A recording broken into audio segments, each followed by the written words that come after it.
Il est 9h02, la Bourse de Paris a ouvert ses portes et comme d'habitude, on va analyser tout ça ce matin avec Rodolphe Vial, fondateur d'abcbourse.com. Bonjour. Bonjour. Alors, on a clôturé hier à plus 0,44% dans le sillage de ces annonces de la BCE notamment. Qu'est-ce qu'il en est ce matin et qu'est-ce qu'on peut attendre de cette journée ? Alors ce matin, on ouvre juste à l'instant en toute petite hausse. Le CAC 40 progresse d'environ 0,10%.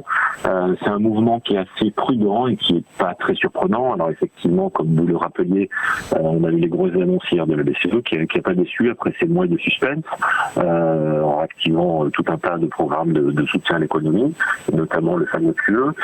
Après, est-ce que ce sera suffisant ? C'est la question qu'on peut se poser ce matin. Il y a notamment des scénarios comme le Brexit dur, etc., qui n'est pas forcément intégré. Donc je pense qu'on va avoir une certaine prudence des opérateurs à plusieurs titres.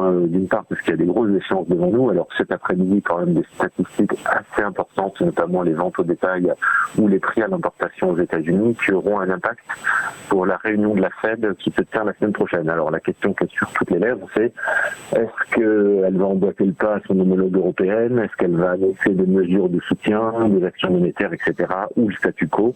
Voilà, c'est ce qui pourrait nous rendre un petit peu prudents à court terme, même s'il y a quand même un biais haussier. Mais il est vrai que techniquement, voilà, on est très proche de nos plus hauts annuels qu'on avait touché à la fin juillet à 5673 points sur le CAC 40. Donc on est à peine à 30 points de ces records annuels. Une séquence haussière qui dure depuis un mois sur le CAC.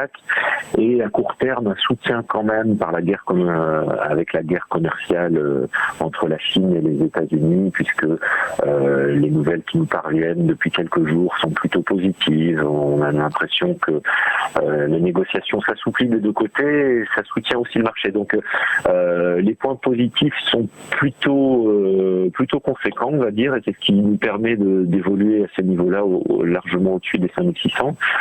Malgré tout, voilà, on a des échéances importantes, la Fed la semaine prochaine, quelques stats cet après-midi qui vont sans doute un peu nous freiner, et puis la guerre commerciale qui reste toujours l'épée de Damoclès et qui souffle le chaud et le froid. Donc une attitude à mon sens plutôt neutre en attendant la Fed jusqu'à la semaine prochaine. Voilà, donc j'imagine qu'on va évoluer dans des marges étroites.